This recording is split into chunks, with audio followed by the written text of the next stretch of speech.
Je m'appelle Zayn. J'ai 31 ans et je travaille comme conseiller financier à Boston, aidant les gens à éviter des erreurs coûteuses en matière d'argent. Ironique, n'est-ce pas? Parce qu'au printemps dernier, j'ai découvert mon nom sur une hypothèque de 470 000 $. Je n'ai jamais signé lors d'une vérification de crédit de routine. Quand j'ai réalisé que mes parents avaient utilisé mon identité pour la maison de rêve de ma sœur, je ne les ai pas confrontés. J'ai simplement gelé le prêt. 2 jours plus tard, leur agent immobilier m'a appelé en panique. Avant de vous dire comment toute ma famille a implosé, dites-moi d'où vous regardez. Et appuyez sur ce bouton d'abonnement si vous avez déjà eu votre confiance trahie par quelqu'un que vous aimez. En grandissant dans la banlieue du Connecticut, j'ai toujours su quelle était ma place dans la hiérarchie de ma famille. Mes parents, Robert et Patricia, n'ont jamais essayé de cacher leur préférence pour ma sœur cadette, Amanda. Ce n'était pas quelque chose dont nous parlions ouvertement, mais les preuves étaient partout si l'on y prêtait attention. Et j'y prêtais attention. Quand Amanda a eu 16 ans, elle a reçu une toute nouvelle Honda Civic. Quand j'ai eu 16 ans 2 ans plus tôt, j'ai reçu une contribution de 500 $ pour la voiture que je pouvais me permettre avec mes propres économies. Mon travail d'été de sauveteur couvrait à peine une Ford rouillée qui tombait en panne une semaine sur 2. Mais je ne me suis jamais plaint.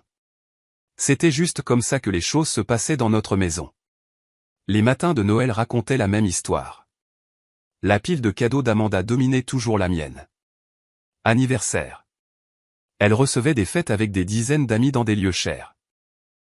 Je recevais de la pizza et du gâteau à la maison avec mes 3 amis les plus proches. Vacances familiales. Amanda avait le choix des destinations pendant qu'on me disait d'être reconnaissant pour tout ce qui était décidé.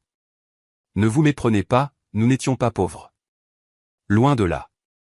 Mon père travaillait comme administrateur d'hôpital et ma mère est agent immobilier dans une zone aisée.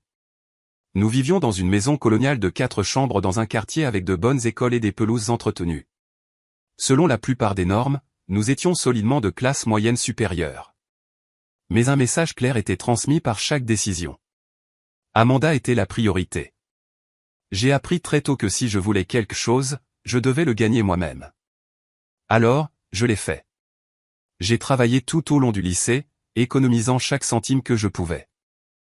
Quand est venu le temps des candidatures à l'université, mes parents ont vaguement mentionné qu'ils avaient mis de l'argent de côté pour l'éducation, mais m'ont encouragé à postuler pour des bourses et des prêts. J'ai fini par aller à l'université d'État avec une bourse partielle. J'ai travaillé 20 heures par semaine à la librairie du campus et j'ai pris des emplois d'été pour minimiser ma dette. Pendant ce temps, Amanda s'était vue promettre n'importe quelle école où elle serait acceptée, même si ses notes étaient au mieux médiocres. 2 ans plus tard, elle s'est inscrite dans une coûteuse université privée où elle a changé de majeur 3 fois avant de se décider pour la communication. Après l'université, j'ai pris une année pour travailler dans une banque, en économisant agressivement avant de postuler à la business school. Pas d'aide de mes parents là non plus. Tu es adulte maintenant, a dit mon père. Il est temps de te tenir sur tes propres pieds. J'ai contracté des prêts, vécu dans un petit appartement avec 2 colocataires et mangé des ramen plus souvent que je ne veux m'en souvenir. Le travail acharné a payé. J'ai obtenu mon MBA, j'ai décroché un emploi dans une société de conseil financier à Boston et j'ai lentement bâti une solide clientèle. Je me suis spécialisé dans l'aide aux jeunes professionnels pour mettre en place des stratégies d'investissement et éviter les pièges de la dette. L'ironie ne m'échappe pas. À 30 ans, j'avais remboursé mes prêts étudiants, constitué un fonds d'urgence et cotisé le maximum à mes comptes de retraite.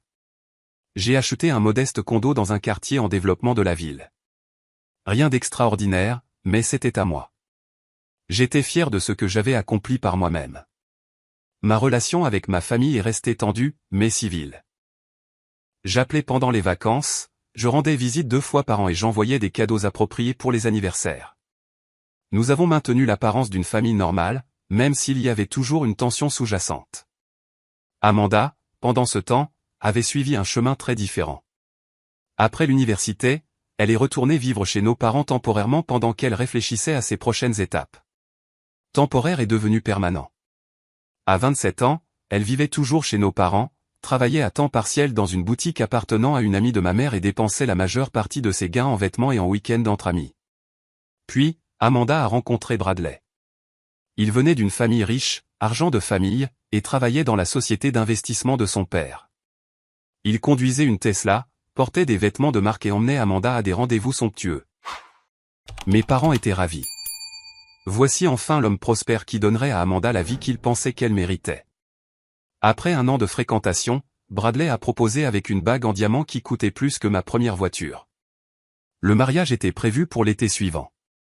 Une affaire extravagante que mes parents ont immédiatement commencé à planifier malgré leurs difficultés financières de plus en plus évidentes. Il y avait juste un problème, le logement. Bradley, malgré sa richesse apparente, a insisté pour qu'il trouve la première maison parfaite avant le mariage. Pas une maison de départ ou un appartement, mais une propriété vitrine digne de son statut. Et Amanda, encouragée par nos parents, était complètement d'accord. Nous voulons juste qu'elle soit heureuse, m'a dit ma mère lors d'un de nos appels téléphoniques. Elle mérite de commencer sa vie de mariée dans une belle maison. Ce qu'elle n'a pas dit, mais ce que je soupçonnais, c'est que les finances de mes parents n'étaient pas aussi solides qu'ils le prétendaient. Mon père avait pris sa retraite anticipée après la fusion de son hôpital avec un plus grand système de santé. L'entreprise immobilière de ma mère avait souffert lors du dernier ralentissement du marché. Il y avait des indices de problèmes, le club de golf annulé, les vieilles voitures de luxe qu'ils avaient l'habitude de remplacer tous les 3 ans, les rénovations qui ne semblaient jamais avoir lieu. Pourtant, je n'avais aucune idée à quel point les choses étaient désespérées. J'étais concentré sur ma propre vie, fier de mon indépendance financière, et particulièrement fier de mon score de crédit, 820, bâti soigneusement au fil des années de gestion financière stratégique. Ce score de crédit parfait que j'avais travaillé si dur pour atteindre deviendrait bientôt la cible d'une trahison à laquelle je ne m'attendais jamais. C'était un mardi matin en mars quand mon monde s'est effondré. Je bloque toujours le premier mardi de chaque mois pour des travaux administratifs, en examinant mes propres finances, en rattrapant les nouvelles de l'industrie et en planifiant des stratégies clients. Une partie de ma revue financière personnelle comprend la vérification de mon rapport de crédit. Pas parce que je postulais pour quoi que ce soit, mais parce qu'en tant que conseiller financier, je mets en pratique ce que je prêche. La surveillance régulière est la meilleure défense contre le vol d'identité. Ou du moins, c'est ce que je pensais. Je me suis connecté à mon service de surveillance de crédit, m'attendant à voir le même rapport immaculé que d'habitude. Au premier coup d'œil, tout semblait normal. Puis je l'ai remarqué. Un nouveau compte ouvert 3 semaines plus tôt. Une hypothèque de 470 000 $ auprès d'un prêteur que je ne reconnaissais pas. Ma première pensée a été le vol d'identité. Un criminel avait obtenu mes informations d'une manière ou d'une autre et les avait utilisées pour obtenir une hypothèque. J'ai ressenti une vague de panique suivie d'un étrange calme qui vient de la connaissance professionnelle. Je traitais ce genre de situation pour des clients occasionnellement. Je savais exactement quoi faire. J'ai appelé le prêteur, j'ai expliqué que je pensais être victime de vol d'identité et j'ai demandé des détails sur la demande. La représentante du service clientèle a été serviable mais prudente. Je peux vérifier certaines informations avec vous, Monsieur Carter, mais je vais d'abord avoir besoin que vous confirmiez votre identité. J'ai fourni ma date de naissance et les 4 derniers chiffres de mon numéro de sécurité sociale. Merci. Oui, je peux voir la demande ici. Elle a été soumise en ligne le 12 février et approuvée le 28 février. Quelle adresse est inscrite sur la demande? Ai-je demandé, en me procurant un stylo. Quand elle me l'a dit, j'ai figé. Ce n'était pas une propriété quelconque à l'autre bout du pays. C'était une adresse dans ma ville natale, à seulement 3 rues de l'endroit où vivaient mes parents. Et quelles informations de contact ont été fournies? Ma voix était stable, mais ma main tremblait pendant que j'écrivais. Nous avons un numéro de téléphone et une adresse email. Souhaitez-vous que je les partage? Quand elle les a lus à voix haute, ma suspicion s'est transformée en certitude. Le numéro de téléphone appartenait à mon père. L'adresse email était celle que ma mère utilisait pour son entreprise immobilière. J'ai remercié la représentante en disant que j'avais besoin de vérifier certains documents avant de continuer. Après avoir raccroché, je suis resté immobile, essayant de comprendre ce que cela signifiait. Mes propres parents avaient utilisé mon identité pour obtenir une hypothèque. Ils m'avaient volé d'une des manières les plus personnelles qui soient. J'ai eu besoin de voir la propriété. J'ai tapé l'adresse sur Google Maps et suis passé en vue de rue. L'image montrait un grand chantier de construction avec une maison partiellement construite, clairement une nouvelle construction dans un lotissement haut de gamme. Je me suis rappelé que ma mère avait mentionné quelque chose à propos d'une nouvelle communauté de luxe en construction près de chez eux. Des maisons à partir de 4 chiffres. Avec une inquiétude croissante, j'ai rappelé le prêteur, cette fois en me faisant passer pour quelqu'un qui examinait ma propre demande. J'appelle juste pour vérifier certains détails sur ma récente demande d'hypothèque, ai-je dit. Ma femme et moi avons regardé tellement de propriétés. Je veux m'assurer que tout est correct. Cette fois, j'en ai appris davantage. La demande avait bien été soumise avec mon numéro de sécurité sociale et mes informations d'emploi, mais la documentation justificative relevée bancaire, déclaration fiscale avait été envoyée depuis l'adresse email de mes parents. La clôture était prévue pour la semaine suivante. J'ai demandé des copies de tous les documents à envoyer à ma véritable adresse email, prétendant que j'avais besoin de tout examiner avant la clôture. 1 heure plus tard, je regardais une demande d'hypothèque avec une signature qui était censée être la mienne. Ce n'était même pas une bonne contrefaçon. Je reconnaissais l'écriture de mon père tentant d'imiter la mienne. Les pièces se sont assemblées avec une clarté nauséabonde. Mes parents avaient utilisé mon identité, mon excellent crédit que j'avais passé des années à construire, pour obtenir une hypothèque qu'ils ne pouvaient probablement pas obtenir eux-mêmes. Et compte tenu de la propriété et du montant du prêt, il devait s'agir de la maison de rêve d'Amanda et Bradley.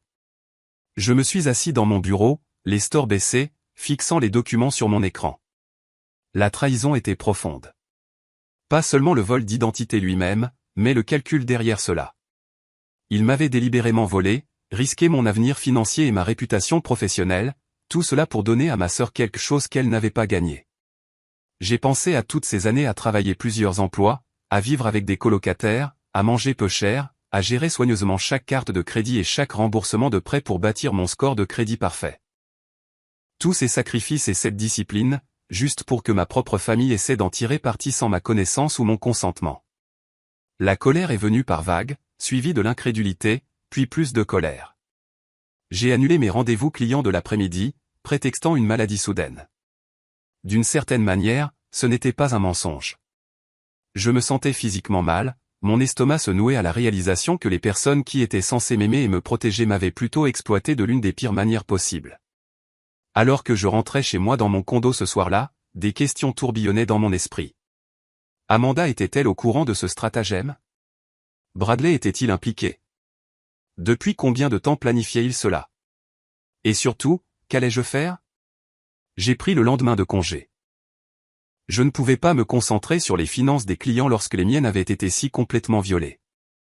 Au lieu de cela, j'ai consacré la journée à comprendre exactement ce qui s'était passé et quelles étaient mes options. Premièrement, j'ai recherché la fraude hypothécaire et le vol d'identité par des membres de la famille. Ce que j'ai trouvé était désolant. Ce n'était pas juste un désaccord familial ou un malentendu. C'était un crime fédéral avec des conséquences sérieuses. Mes parents pouvaient faire face à des accusations de vol d'identité, de fraude hypothécaire et de falsification de documents, des crimes passibles de peine de prison potentielle. J'ai appelé Marcus, un ami d'enfance devenu avocat pénaliste. Sans mentionner de nom, j'ai expliqué la situation.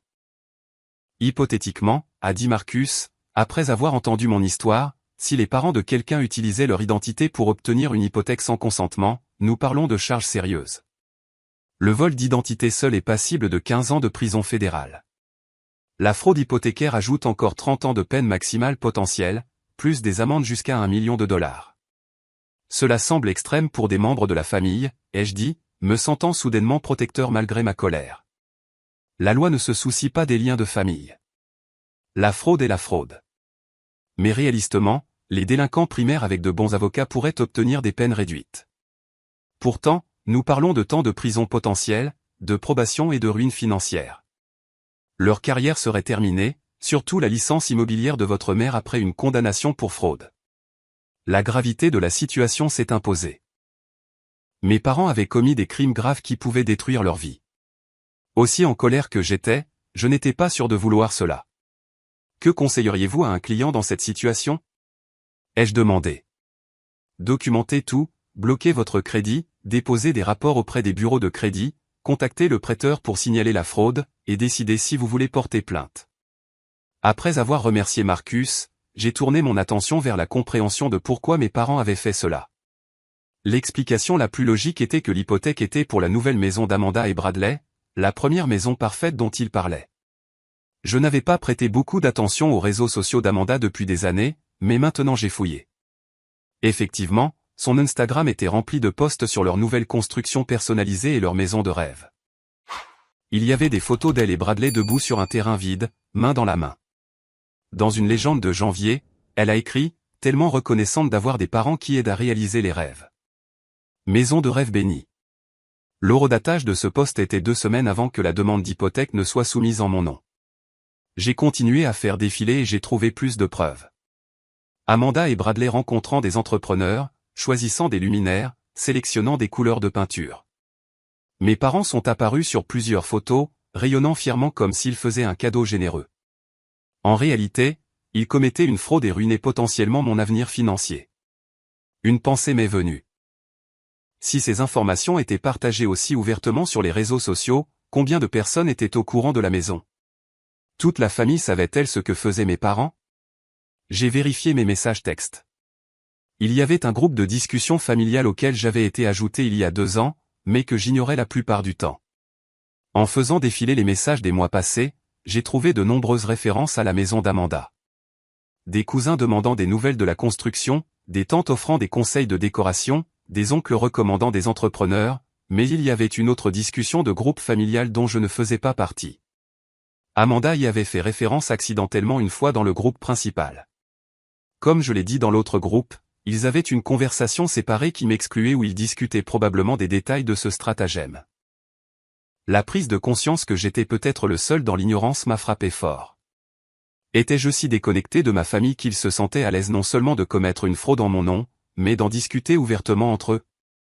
Est-ce que tout le monde savait sauf moi? J'ai appelé mon cousin Ryan, auquel j'avais toujours été relativement proche, malgré la dynamique familiale. Salut, Ryan, une question rapide. As-tu entendu parler de la nouvelle maison d'Amanda? Son hésitation m'a tout dit avant même qu'il ne parle. Oui. Celle en construction près de chez tes parents. Elle est censée être incroyable. Piscine intérieure, home cinéma, tout. Qui paie pour ça, ai-je demandé directement. Une autre pause. Je pense que tes parents les aident avec la compte ou quelque chose comme ça. Pourquoi? Juste curieux.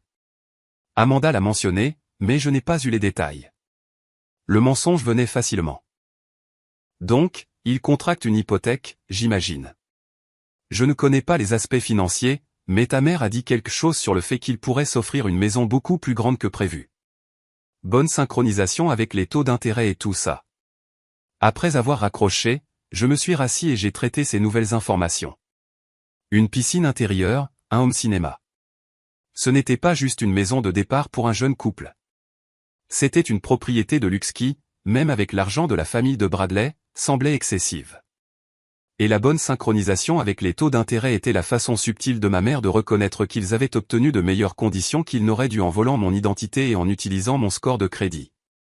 La trahison ne concernait pas seulement la fraude elle-même. C'était l'exclusion systématique, la conspiration de silence à l'échelle familiale, la façon décontractée dont ils avaient tous discuté de cette décision majeure qui me mettait en danger financier sans jamais penser à m'inclure dans la conversation. J'étais l'outsider dans ma propre famille. Celui dont les réalisations étaient minimisées, dont le travail acharné était considéré comme acquis, et dont l'identité financière était maintenant volée sans une seconde pensée. La douleur était profonde, mais elle a cristallisé ma résolution. Je devais me protéger, même si cela signifiait prendre des mesures contre ma propre famille. Cette nuit-là, j'ai à peine dormi.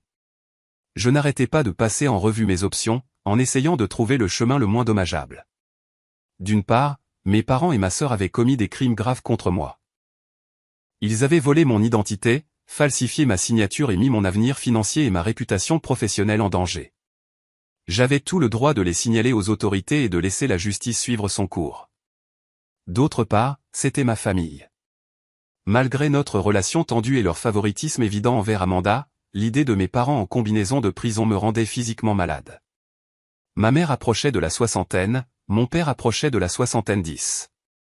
Une condamnation pour fraude détruirait la retraite à laquelle ils avaient déjà du mal à subvenir.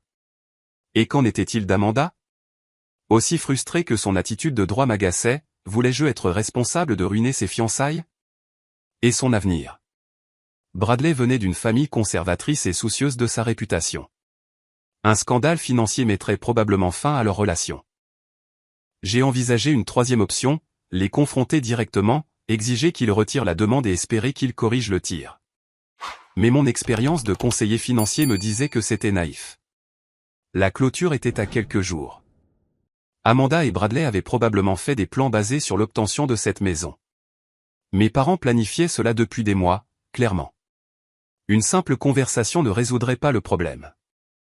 De plus, ils avaient eu d'innombrables occasions de venir me voir honnêtement, de demander de l'aide, d'expliquer leur situation, de demander un prêt, voire un cadeau pour la maison d'Amanda.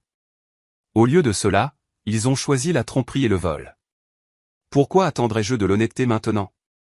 À 6 heures du matin, après une nuit agitée, j'ai appelé Léa, une autre amie de mon programme MBA devenue enquêtrice en crime financier pour une grande banque.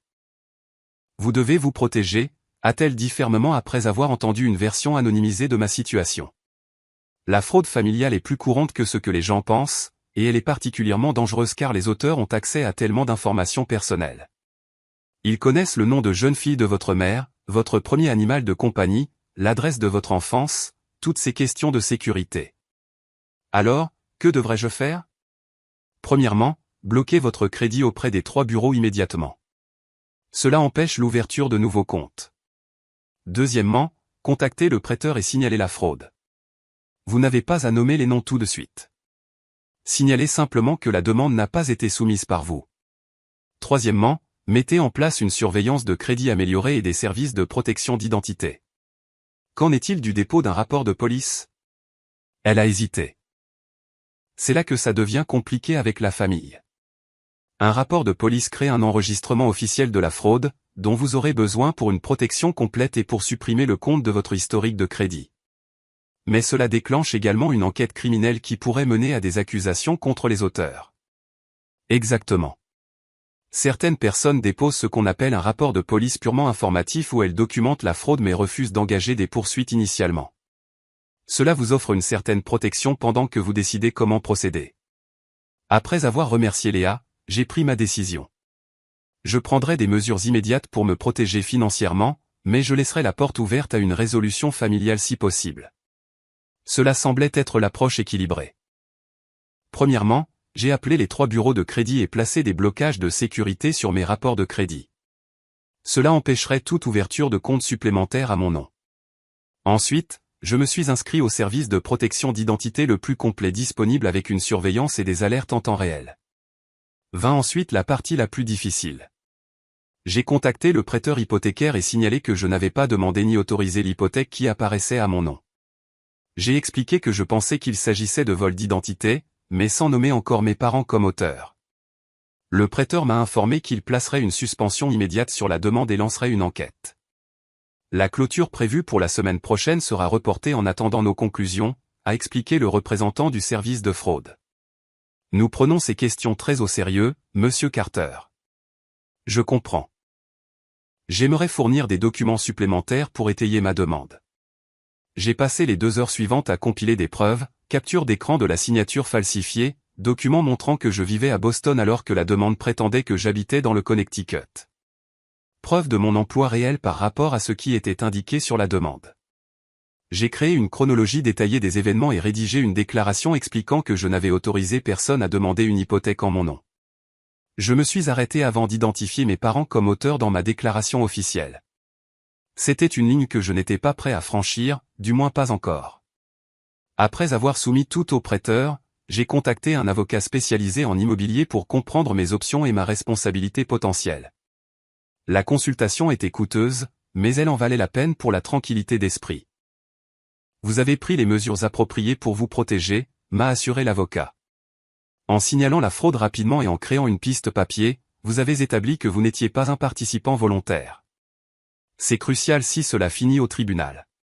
Quelles sont les chances que cela se produise? Cela dépend de la façon dont les autres parties réagissent. S'ils admettent la fraude et retirent la demande, cela pourrait être résolu sans litige. S'ils se battent ou essaient de prétendre que vous étiez au courant et avez approuvé la demande, les choses pourraient devenir compliquées. J'ai quitté le bureau de l'avocat avec une compréhension claire de ma position et un accord de mandat au cas où les choses s'envenimeraient. Sur le chemin du retour, je me suis arrêté dans un poste de police local et j'ai déposé un rapport de police purement informatif documentant le vol d'identité sans nommer de suspect ni porter plainte. Cette nuit-là, je me suis assis dans mon salon sombre, un verre de whisky à la main, contemplant la tempête qui allait frapper ma famille. Mon téléphone était resté étrangement silencieux toute la journée. Le prêteur n'avait pas encore contacté mes parents à propos du rapport de fraude, mais cela allait bientôt arriver. Et ensuite? Mes parents appelleraient-ils pour s'excuser, pour supplier pardon, pour me menacer? Amanda lancerait-elle une de ces manipulations émotionnelles dramatiques? Ou se serveraient-ils les rangs contre moi, l'outsider de la famille qui osait défendre sa propre cause? Alors que je regardais le paysage urbain de Boston, j'ai ressenti un étrange sentiment de calme. Pour la première fois de ma vie, je posais une limite avec ma famille. Ce n'était pas une vengeance mesquine ou une réaction émotionnelle. C'était un acte nécessaire d'autoprotection. Quoi qu'il arrive ensuite, je savais que j'avais fait la bonne chose pour moi. Peu savais-je que le ensuite arriverait plus tôt et plus dramatiquement que je ne m'y attendais. L'appel est arrivé à 9h15 le lendemain matin. J'étais à mon bureau en train d'examiner les portefeuilles clients lorsqu'un numéro inconnu du Connecticut est apparu sur mon écran. J'ai failli l'ignorer. Mais quelque chose m'a dit de répondre. « Bonjour, est-ce Zane Carter ?» La voix de la femme était professionnelle mais tendue. « Oui, c'est Zane. »« Monsieur Carter, mon nom est Julia Thornton. Je suis l'agent immobilier qui gère la vente de la propriété située au Lakeside Drive à Westport, Connecticut. J'appelle car il semble y avoir un problème avec le financement hypothécaire. » Mon cœur s'est emballé, mais j'ai gardé ma voix stable.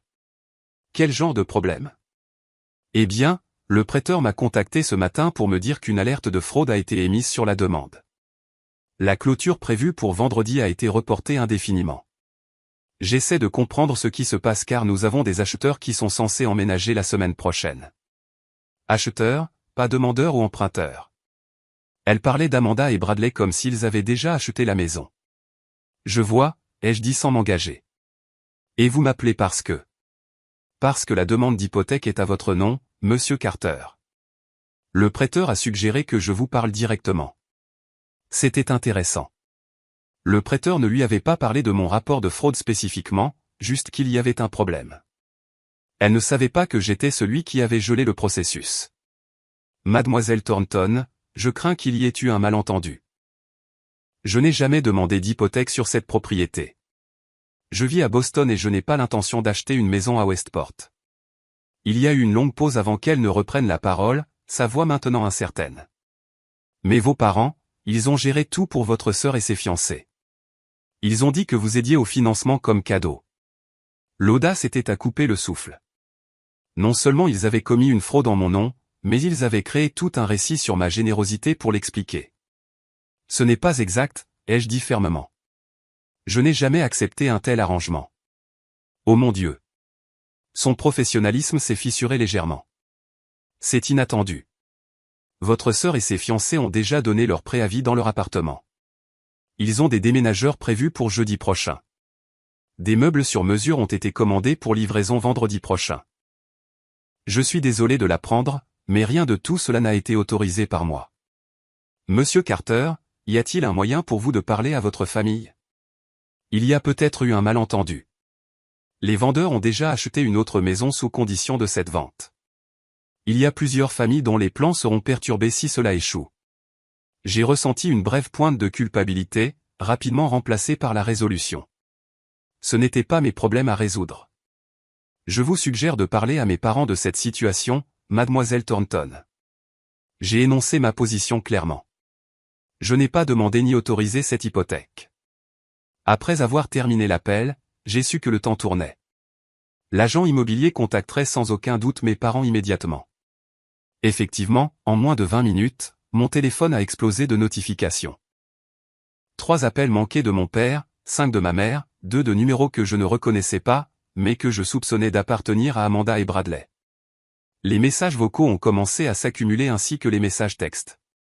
Le premier texte de ma mère disait simplement « Zane, s'il te plaît, appelle-nous dès que possible. C'est important. » Le message de mon père était également vague. « Fils, nous devons parler. Appelle-moi quand tu recevras ça. » Je n'ai répondu à aucun des deux. Je voulais qu'il transpire, qu'il se demande exactement combien j'en savais et ce que j'avais l'intention de faire à ce sujet. 1 heure plus tard, le ton des messages a changé. « Maman, Zané, il y a eu un malentendu avec la maison d'Amanda. S'il te plaît, appelle pour que nous puissions expliquer. Papa, c'est une affaire de famille qui doit être discutée en privé. Appelle-moi. À midi, le désespoir s'est installé. Maman, Zané, s'il te plaît. Amanda est bouleversée. Nous avons fait une erreur. Laisse-nous expliquer. Papa, fils, je sais que tu es contrarié, mais nous ignorer n'est pas la solution. Nous devons en parler en famille. Amanda a finalement envoyé un texto vers 14 heures. Qu'est-ce que c'est, Zané? Tu ruines tout. Je n'arrive pas à croire que tu me fasses ça. L'ironie de son accusation ne m'a pas échappé. À la mi-journée, j'avais 17 appels manqués, 23 messages textes et 9 messages vocaux. J'ai écouté les messages vocaux pendant ma pause déjeuner, notant la progression des appels décontractés pour que je rappelle aux increasingly désespérés, s'il vous plaît. Le dernier message vocal de ma mère était en larmes. Zé, mon chéri, s'il te plaît, appelle-nous. C'est juste un gros malentendu. Nous allions tout te dire. Amanda et Bradley vont perdre la maison de leur rêve si tu ne nous aides pas à régler ça. S'il te plaît, je t'en supplie. Mon père, toujours pragmatique, a adopté une approche différente. Zayn, je comprends que tu sois contrarié. Nous aurions dû en discuter avec toi d'abord. Je prends l'entière responsabilité de cet oubli. Mais ce qui est fait est fait. Trouvons une solution qui convienne à tout le monde. Rappelle-moi, fils. Le message vocal d'Amanda était exactement ce à quoi je m'attendais. Dramatique, égocentrique et manipulateur. Je n'arrive pas à croire que tu me fasses ça après tout ce que j'ai traversé. Le mariage est dans 4 mois. Zané, 4 mois. Où sommes-nous censés vivre? Bradley est furieux. Ses parents posent des questions. Tu ruines ma vie. Et pourquoi, par pure méchanceté? J'ai toujours su que tu étais jaloux de moi, mais c'est bas, même pour toi. Je n'ai répondu à aucun d'entre eux. Au lieu de cela, je me suis concentré sur mon travail, rencontrant des clients et examinant des stratégies d'investissement comme si c'était un jour normal. À l'intérieur, cependant, j'étais un désordre d'émotions contradictoires, colère, blessure, vindication, et même une pointe de satisfaction d'avoir enfin défendu ma propre cause. À 17h30, juste au moment où je me préparais à quitter le bureau, j'ai reçu un email d'une adresse que je ne reconnaissais pas. L'objet disait « Conséquences juridiques de vos actions ». Le message était bref mais menaçant. Zayn, c'est Bradley. Votre caprice d'enfant met en péril la situation de vie de plusieurs familles et pourrait entraîner des pertes financières substantielles. Si vous persistez dans ce comportement, les avocats de ma famille exploreront toutes les options juridiques, y compris un procès civil pour dommages et intérêts et potentiellement des accusations criminelles pour sabotage financier délibéré. Soyez intelligents et appelez vos parents immédiatement pour résoudre cette situation. J'ai ri à voix haute de l'absurdité. Ils me menaçaient d'action en justice. Alors que mes parents avaient commis de véritables crimes fédéraux en mon nom, l'email révélait à quel point ils comprenaient peu la gravité de ce qu'ils avaient fait, ou à quel point ils avaient complètement mal lu mon caractère. Ils pensaient toujours que je céderais sous la pression comme je l'avais fait tant de fois auparavant. Pas cette fois. Juste au moment où j'allais rentrer chez moi, mon téléphone de bureau a sonné. C'était la réceptionniste du hall. Monsieur Carter, il y a une tante Linda ici pour vous voir. Elle dit que c'est une urgence familiale. Tante Linda, la sœur de ma mère, ils avaient envoyé des renforts. Dites-lui que je suis déjà parti pour la journée, ai-je ordonné. Elle dit qu'elle est venue de Chicago spécialement pour vous voir. Elle est assez insistante. Bien sûr qu'elle l'était. Tante Linda avait toujours été la plus fidèle alliée de ma mère. Je suis désolé, mais j'ai un autre rendez-vous. S'il vous plaît, dites-lui que je ne peux pas la rencontrer aujourd'hui. Alors que je rassemblais mes affaires, mon téléphone portable a sonné avec le numéro de tante Linda. J'ai refusé l'appel et pris la sortie arrière du bâtiment pour éviter une confrontation potentielle dans le hall. Sur le chemin du retour, la réalité de la situation m'a frappé de plein fouet. Il ne s'agissait pas seulement de mes parents et de ma sœur. Toute la famille élargie était impliquée, formant un front uni contre moi. Ils étaient au courant de l'hypothèque frauduleuse depuis le début. Certains avaient même contribué à la tromperie en discutant dans des groupes de discussion tout en m'excluant soigneusement. Pendant des années, je m'étais dit que ma place à la périphérie de la famille était mon choix, que j'étais trop occupé par ma carrière pour m'engager davantage. Maintenant, je comprenais la vérité. J'avais toujours été l'outsider, celui dont les intérêts et le bien-être pouvaient être sacrifiés au profit d'Amanda. La prise de conscience était douloureuse mais clarifiante. Ces gens n'agissaient pas dans mon meilleur intérêt, et n'avaient jamais agi ainsi. Quoi qu'il arrive ensuite, je devais donner la priorité à ma protection, même si cela signifiait altérer définitivement ma relation avec ma famille. Après une autre nuit blanche, j'ai décidé qu'il était temps d'affronter ma famille directement. Pas en personne. Je n'étais pas encore prêt pour cela, mais au moins pour entendre leur explication. J'avais besoin de comprendre comment ils pouvaient justifier ce qu'ils avaient fait avant de prendre des décisions finales sur le dépôt de plainte. J'ai appelé le téléphone portable de mon père exactement à 9 h le lendemain matin. Il a décroché au premier ring.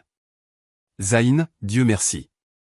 Nous essayons de vous joindre. »« Je sais », ai-je dit froidement. J'ai été occupé à gérer la situation de vol d'identité. Une pause. « Fils, c'est juste un malentendu. Nous devrions en discuter en famille. Pouvez-vous organiser un appel vidéo pour que tout le monde puisse participer ? Fine. Mettez-le en place et envoyez-moi le lien par SMS. 20 minutes plus tard, je me suis assis à ma table de cuisine, fixant l'écran de mon ordinateur portable. Mes parents sont apparus en premier, assis côte à côte sur le canapé de leur salon. Ils semblaient fatigués et stressés, les yeux de ma mère rouges à force de pleurer, les cheveux habituellement parfaits de mon père ébouriffés. « Zayn, merci d'avoir accepté de parler. » Mon père a commencé, sa voix artificiellement décontractée, comme si nous discutions de projets de week-end plutôt que de crimes fédéraux. « Nous savons que vous devez avoir des questions sur la situation hypothécaire. » La situation hypothécaire, ai-je répété sèchement. Vous voulez dire la demande frauduleuse que vous avez soumise en mon nom sans ma connaissance ou mon consentement? La signature falsifiée? Le vol d'identité? Cette situation? Ma mère a tressailli. Chérie, nous allions te le dire. Nous voulions juste attendre après la clôture. Après que vous ayez déjà commis plusieurs crimes fédéraux en mon nom. Quelle attention! Ne sois pas dramatique, a dit mon père, son ton condescendant enflammant instantanément ma colère. Nous aidions simplement Amanda et Bradley à sécuriser leur première maison. Nous avons toujours eu l'intention d'effectuer les paiements. Votre nom était juste sur les papiers. Juste sur les papiers. Avez-vous la moindre idée de ce que vous avez fait? Vous avez commis une fraude hypothécaire et un vol d'identité.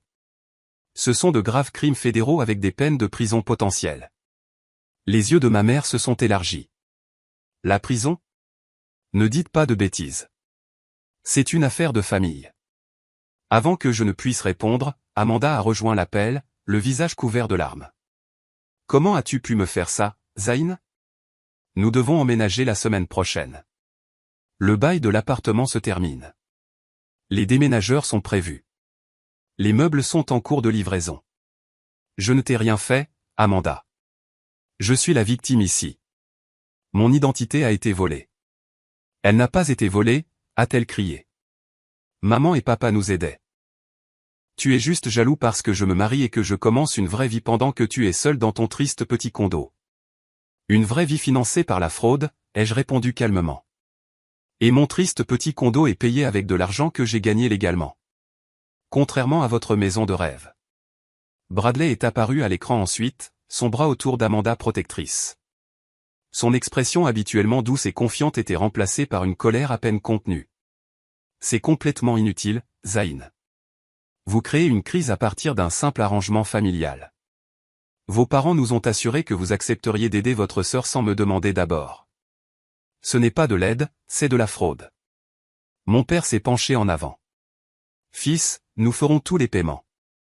Tu n'auras pas à contribuer un sou. Ton crédit ne sera pas affecté. Nous avions juste besoin de votre historique de crédit pour obtenir le prêt. Parce que votre propre crédit est trop faible pour vous qualifier, ai-je déclaré. Ce n'était pas une question. Mes parents ont échangé des regards. Nous avons eu quelques revers financiers, a admis mon père à contre-cœur. Le marché n'a pas été tendre avec nos investissements, et l'entreprise immobilière de votre mère a souffert pendant le ralentissement. Alors, au lieu de vivre selon vos moyens ou d'avoir une conversation honnête avec Amanda et Bradley sur ce que vous pouviez vous permettre, vous avez décidé de commettre une fraude. Nous essayons d'aider votre sœur, a pleuré ma mère. Est-ce si mal de vouloir le meilleur pour notre fille au détriment de votre fils? En commettant des crimes en mon nom qui pourraient détruire ma carrière et mon avenir financier. Oui, c'est mal. L'expression de Bradley s'est assombrie. Écoutez, ce qui est fait est fait. La question pratique maintenant est de savoir comment aller de l'avant. Les vendeurs menacent de garder la compte si nous ne clôturons pas la semaine prochaine. Ça fait 50 000 $, Zayn. Êtes-vous prêt à coûter autant à votre famille juste pour prouver un point? J'ai ri sans humour. C'est fort venant de quelqu'un qui me menaçait de procès. Mais laissez-moi être clair. Je ne vous dois rien. Pas une explication, pas d'aide, et certainement pas mon identité financière. J'ai tourné mon attention vers mes parents. Laissez-moi vous expliquer exactement ce que vous avez fait puisque vous semblez confus quant à la gravité. En soumettant une demande d'hypothèque en mon nom sans mon consentement, vous avez commis un vol d'identité, un crime fédéral passible de 15 ans de prison. En falsifiant ma signature sur des documents de prêt, vous avez commis une falsification, un autre crime grave. Et en mentant sur une demande d'hypothèque, vous avez commis une fraude hypothécaire, passible de 30 ans de prison et d'amende jusqu'à $1 million. Mes parents ont pâli alors que je continuais. En tant que conseiller financier, je suis soumis à des vérifications d'antécédents et à un examen financier. Si une hypothèque frauduleuse apparaissait sur mon dossier, je pourrais perdre mes licences professionnelles, mon emploi et ma carrière. Avez-vous envisagé cela avant de décider de voler mon identité pour la maison d'Amanda? Nous ne laisserions jamais cela arriver, a protesté ma mère. Nous effectuerons tous les paiements à temps. Je le jure. Avec quel argent? Ai-je demandé avec insistance. Vous venez d'admettre que vous avez des difficultés financières. Que se passera-t-il lorsque vous manquerez un paiement? Lorsque le prêteur saisira, tout cela serait sur mon historique de crédit, détruisant tout ce pour quoi j'ai travaillé. Mon père a écarté les mains dans un geste apaisant. Nous trouverons quelque chose. Peut-être que les parents de Bradley pourraient aider avec les paiements. La tête de Bradley s'est levée brusquement. Mes parents ne sont pas au courant de cet arrangement, et ils ne le seront pas. Mon père n'approuverait jamais cette situation.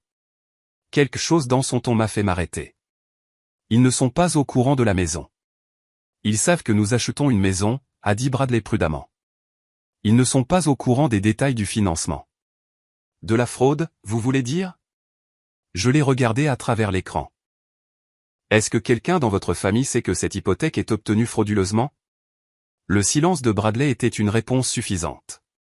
Je ne pense pas, car les gens normaux ne commettent pas de crimes pour acheter des maisons qu'ils ne peuvent pas se permettre. Amanda a éclaté en sanglots à nouveau. Tu ruines tout. Le mariage est dans 4 mois. Où sommes-nous censés vivre? Les parents de Bradley s'attendent à ce que nous ayons la maison prête pour le dîner de répétition. Ce n'est pas mon problème, ai-je dit fermement. Vous tous avez créé la situation. Vous pouvez en assumer les conséquences. Que veux-tu, Zayn, a demandé mon père, la voix tendue par la frustration. De l'argent. C'est ça? Parce que si c'est une sorte de ressentiment tardif concernant le financement de l'université ou les attentes d'héritage, nous pouvons en discuter séparément. Sa suggestion que mon objection au vol d'identité était réellement une question d'argent était la goutte d'eau qui faisait déborder le vase.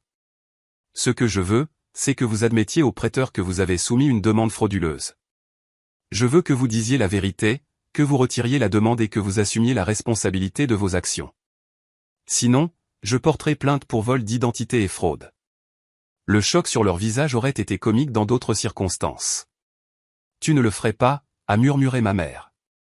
Nous sommes ta famille. La famille ne se vole pas mutuellement, ai-je répondu. La famille ne nous met pas en danger de ruine financière. Vous avez fait votre choix lorsque vous avez décidé d'utiliser mes informations sans mon consentement. Maintenant, je fais le mien. Cela va nous détruire, a dit mon père d'une voix rauque. Ma réputation dans la communauté, la licence immobilière de votre mère, tout ce que nous avons construit. Vous auriez dû y penser avant de commettre plusieurs crimes. Amanda sanglotait de façon incontrôlable maintenant. Et mon mariage, mon avenir? Comment pouvez-vous être si cruel? Bradley, pendant ce temps, était devenu très silencieux, son expression calculatrice alors qu'il regardait entre Amanda et ses parents. Je dois discuter de cette situation avec mes parents, a-t-il dit finalement. Cela a des implications financières dont je n'étais pas pleinement conscient. L'implication était claire. Bradley reconsidérait la relation maintenant qu'il comprenait la véritable situation financière de ses futurs beaux-parents. Vous avez 24 heures, ai-je dit à mes parents. Soit vous contactez le prêteur et admettez ce que vous avez fait, soit je déposerai une plainte formelle vous nommant comme auteur de vol d'identité et de fraude. Votre choix. Sans attendre de réponse, j'ai mis fin à l'appel et fermé mon ordinateur portable. Mes mains tremblaient, mais mon esprit était clair. Pour la première fois de ma vie, j'avais tenu tête à ma famille et fixé une limite ferme. Quoi qu'il arrive ensuite, cela dépendait d'eux. Le lendemain, j'ai reçu un appel du service de fraude du prêteur. Mes parents les avaient contactés, admis avoir soumis la demande sans ma connaissance ou mon consentement, et retiré la demande d'hypothèque. Le compte serait retiré de mon rapport de crédit, et le prêteur ne poursuivrait pas en justice puisque moi, en tant que victime, n'avais pas demandé de poursuite. 3 heures plus tard, j'ai reçu un message d'Amanda, Bradley a rompu les fiançailles. J'espère que tu es heureux maintenant que tu as ruiné ma vie. Je n'étais pas heureux, mais j'étais fier de moi d'avoir enfin défendu ce qui était juste, même quand c'était difficile. Et au fond, je savais que cet épisode douloureux pourrait finalement mener à quelque chose de mieux pour nous tous. 6 mois se sont écoulés sans contact de ma famille, pas d'appel pour mon anniversaire, pas d'invitation au dîner de Thanksgiving, juste le silence. C'était douloureux, mais aussi paisible. Pour la première fois de ma vie d'adulte, je ne gérais pas le sous-courant de drame familial qui avait toujours consommé une grande partie de mon énergie émotionnelle.